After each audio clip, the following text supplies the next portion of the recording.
The snow that night fell without urgency, as if it understood the weight of what lay beneath it. Each flake drifted down like a held breath, softening the sharp corners of Briar Hollow, muffling footsteps, quieting judgment. Under the amber wash of a flickering street lamp, a German shepherd lay stretched across frozen pavement, his dark fur matted with blood that steamed faintly against the cold.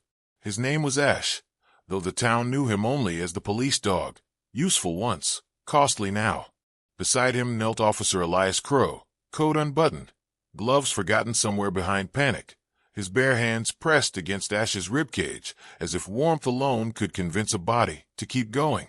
Elias had learned long ago that sound could betray fear, so he said nothing.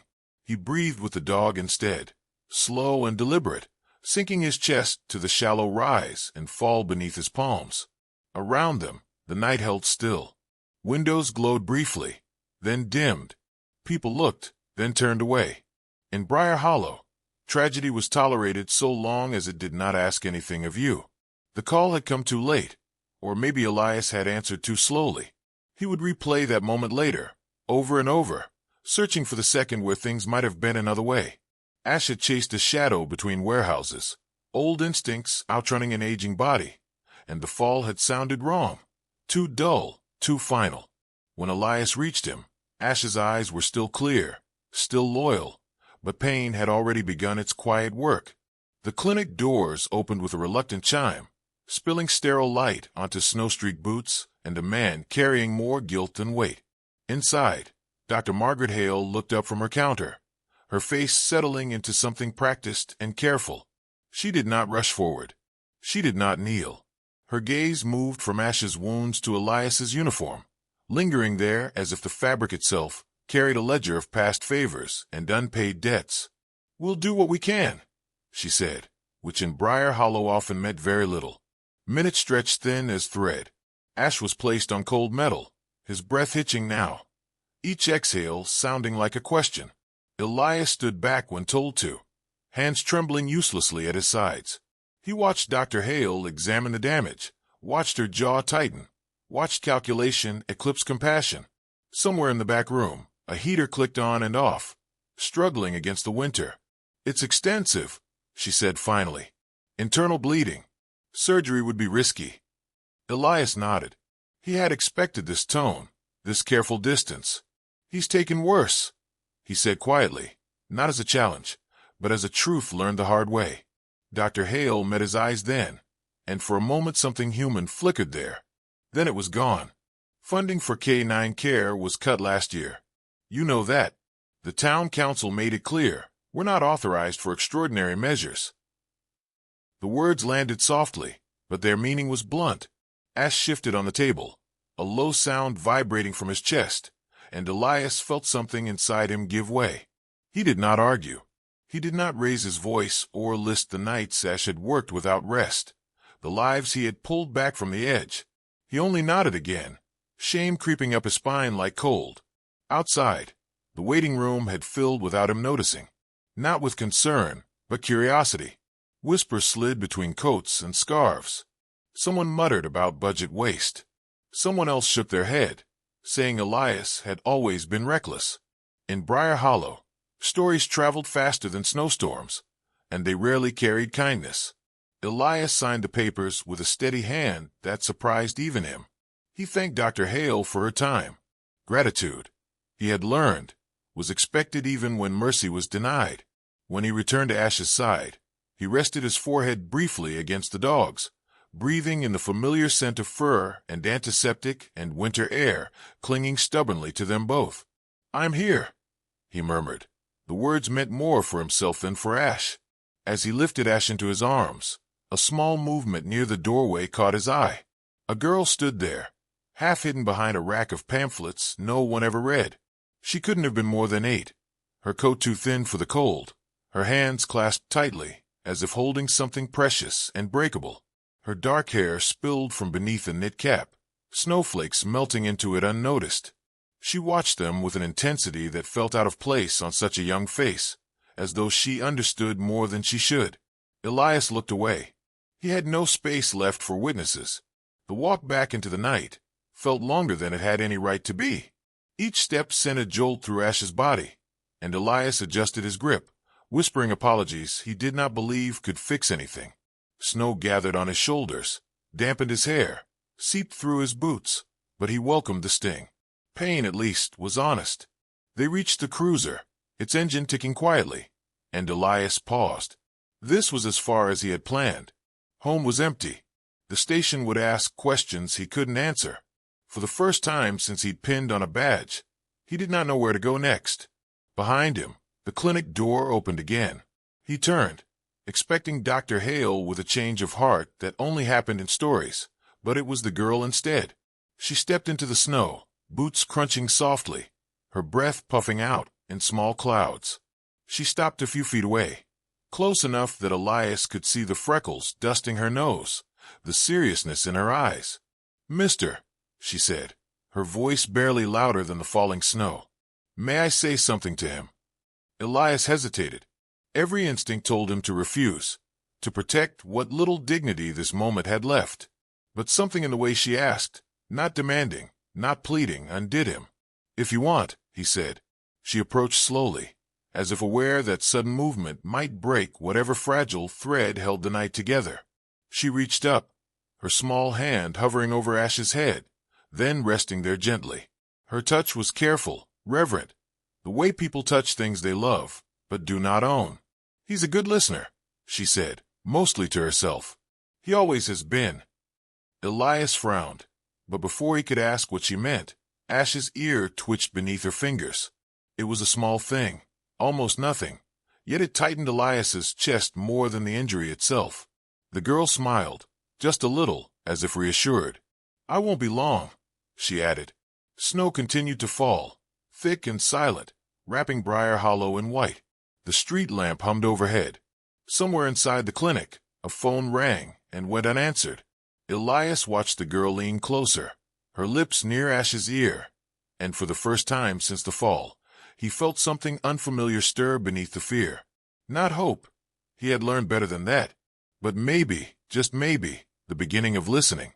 The girl leaned closer, close enough that her breath stirred the fur along Ash's ear, and the world seemed to draw itself inward to make room for the moment.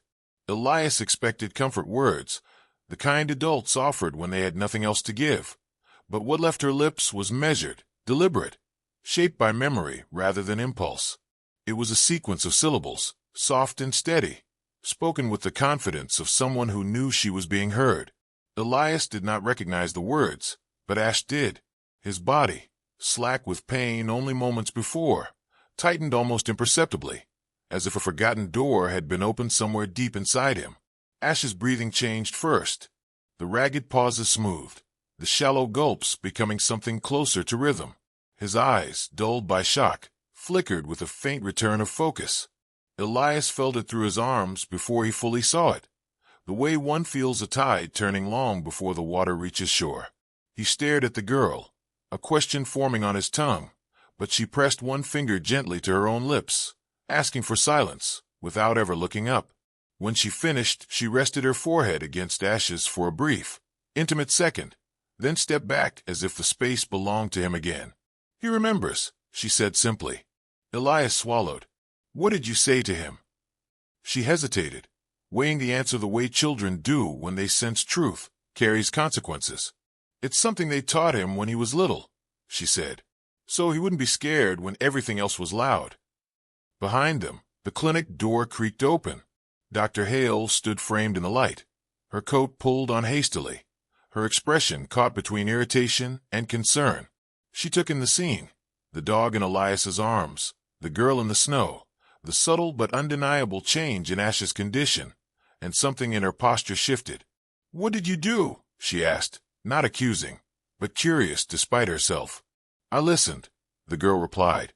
Dr. Hale stepped closer, her professional detachment cracking just enough to let caution through.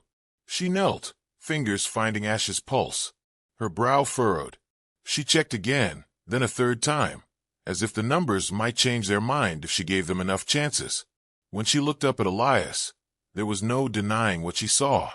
"He's stabilizing," she said, the words sounding strange even to her. "Not enough to walk away, but enough that I'd be lying if I said it didn't matter. Elias felt his breath hitch. Does that mean? It means, she interrupted, standing, that we're not done yet. The storm chose that moment to remind them of itself. Wind rose, rattling the clinic windows, driving snow sideways in blinding sheets. The power flickered once, twice, then steadied, though the lights dimmed as if exhausted by the effort. Dr. Hale looked toward the ceiling, then back at Elias, resolve hardening where reluctance had lived. Bring him back inside, she said, carefully. The girl took a step back as Elias moved, but her eyes followed Ash every inch of the way. Her hands clenched at her sides. Inside, the clinic felt smaller, more fragile against the weather. Dr. Hale called out instructions to no one in particular, because there was no one else. The town had gone home. Emergencies, like compassion, were often inconvenient. They worked without ceremony. Dr. Hale's movements were efficient, honed by years of necessity. But Elias noticed the way her hands lingered now, the extra care she took, as if trying to make amends with her own earlier certainty. The girl sat in a chair against the wall, boots dangling, watching with quiet intensity. She did not ask to stay. She simply stayed, as if leaving had never been an option. When the lights flickered again, longer this time, Elias felt the weight of the storm pressing in. He stood uselessly near the door, every instinct screaming to help, yet knowing better than to interfere. His gaze drifted to the girl. "Where did you learn that?" he asked softly. She looked at him then, really looked, as if seeing past the uniform to the man who wore it. "My dad used to train dogs like him," she said. "He said they don't forget the first voices that taught them how to be brave." Elias nodded, the words settling somewhere deep. He did not ask where her father was now. Some absences announced themselves clearly enough. Time lost its edges. Minutes blurred into something shapeless, marked only by the steady beeping of a monitor that had not been there an hour before. When Dr. Hale finally stepped back, pulling off her gloves, her shoulders sagged with a fatigue that felt earned. "He's going to make it through the night," she said. "After that, we'll see." The relief that washed over Elias was not loud or triumphant. It was quiet, heavy, the kind that made his knees threaten to give out. He rested one hand on Ash's head, feeling the warmth there, the life that refused to leave just yet. Outside, the storm began to ease, the wind softening, the snow returning to its earlier gentleness. The town would wake in the morning with stories already half-formed, judgments ready to be passed. But for now, there was only this room, this fragile victory. The girl stood, pulling on her coat. "He'll need to rest," she said, as if reminding herself as much as anyone else. Elias walked her to the door. "Thank you," he said, the words inadequate but honest. She smiled, small and knowing. "He was already trying," she replied. "I just helped him remember how." She stepped into the snow and was quickly swallowed by it, a small figure moving with quiet purpose. Elias watched until he could no longer see her, then turned back to the clinic, to Ash, to the long road ahead. He knew the town would not change overnight. He knew there would be questions and costs, and moments when doubt crept back in like cold through a cracked door. But as he sat beside Ash, listening to the steady rhythm of his breathing, Elias felt something shift within himself. Shame loosened its grip. In its place grew a fragile, persistent sense of worth, not granted by the town or the badge, but earned through loyalty that had never asked to be understood. If you are still listening, remember this. There are voices we forget because the world grows too loud, and bonds we dismiss because they ask us to slow down. Sometimes all it takes to save what matters is the courage to speak softly, and the humility to hear what answers back. If this whispered tale found a place in you, stay a while longer. Subscribe, and let these quiet stories keep finding their way home.